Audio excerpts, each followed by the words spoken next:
hangovers, Steve Kerr says they can be very real. There's still no reason to think that a fourth consecutive NBA Finals matchup between Golden State and Cleveland cannot happen, even though both teams have been often less than razor-sharp to start the season. Warriors coach Steve Kerr, frankly, isn't surprised by some early struggles. Golden State has had uncharacteristic issues with turnovers in defense to start the season, though the Warriors started to look like themselves again in a 141-113 romp past the Los Angeles Clippers on Monday night. Cleveland has dealt with defensive lapses as well, and the Cavaliers went into LeBron James' annual Halloween party this week on a 3-game losing streak. Kerr has seen this before. He played for the Chicago Bulls in 1997-98, part of a team that was coming off 2 straight titles, but started just 8-7. Everybody was fried, Kerr said. Those Bulls figured things out, eventually finishing off a repeat three-peat by getting their 6th title in 8 seasons.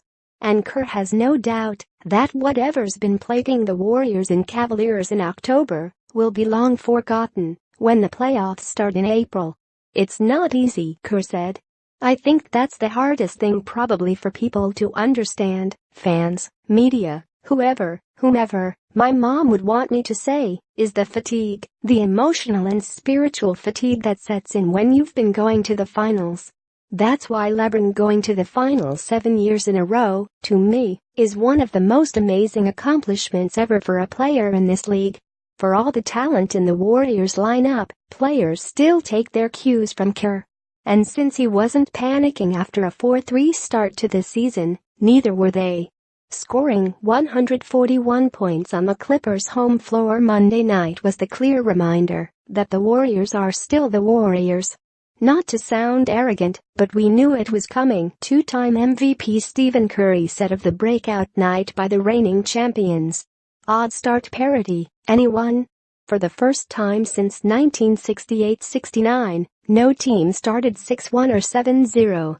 The best 7-game start in the NBA this season was 5-2. The last time that happened, the league's 14 teams included ones in Cincinnati, Baltimore, San Diego and Seattle, and Bill Russell was busy leading the Boston Celtics to their 11th championship in 13 years. So while plans of going 82-0 went out the window early this season, so did fears of going 0-82 for the first time since 2010-11. No team started 0-7. LeBron milestones. LeBron James is coming up on a pair of milestone moments. The Cleveland star is 41 points away from 29,000 in his career going into Wednesday night's home game against Indiana. He'll be the 7th NBA player to score that many. And, as he's been for countless other milestones in his career, he's on pace to be the youngest to reach that mark. And Friday could be the night where he records his 800th consecutive regular season game of scoring at least 10 points. The last time James didn't score 10 in a regular season game was January 5, 2007 in Milwaukee, where he scored only 8 on 3-for-13 shooting. He has been held to single digits in the postseason during that span, most recently when he scored 7 at Indiana on May 28, 2014. The week ahead, a look at some of the games to keep an eye on in the coming days. Orlando at Memphis, Wednesday, 2 of the best surprise stories in the NBA so far. Golden State at San Antonio, Thursday, until proven otherwise, the standards in West. Brooklyn at LA Lakers, Friday, Brook Lopez goes against the Nets for the first time. Oklahoma City at Portland, Sunday, last time they played, Russell Westbrook scored 58.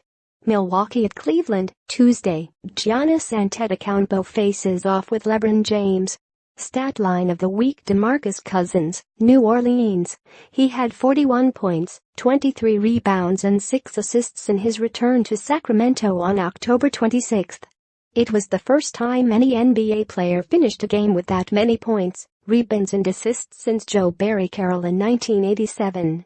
Follow AP basketball writer Tim Reynolds on Twitter at http://www.twitter.com/BithamReynolds.